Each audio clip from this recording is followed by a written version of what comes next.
Sir, जब एक user अपना मोबाइल फोन रिचार्ज कराता है तो उसे अपने रिचार्ज प्लान के हिसाब से डेली की डेटा लिमिट मिलती है, 1.5 GB, 2 GB या 3 GB प्रतिदिन।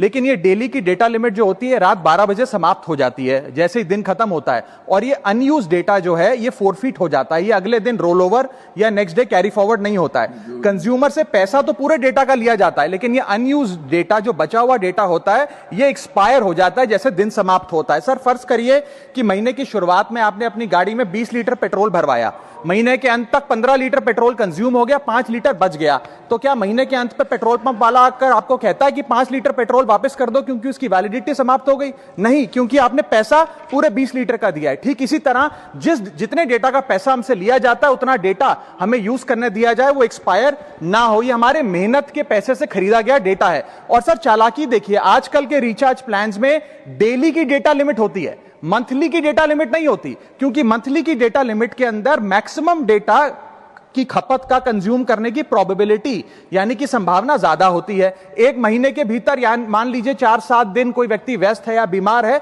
लेकिन बचे हुए दिन में या जब उसकी छुट्टी होती है वो ज्यादा डेटा कंज्यूम कर सकता है। इसीलिए मैक्सिमम डेटा मंथली प्लान में कंज्यूम होता है। इसके चलते आज टेलीकॉम ऑपरेटर डेली की डेटा लिमिट वाला प्लान पुश करते हैं। सर, आज इंटरनेट सिर्फ एक एंटरटेनमेंट या मनोरंजन का सोर्स नहीं है, यह एक प्रकार से हमारे जीवन के लिए एसेंशियल बनता जा रहा है। It is like digital oxygen.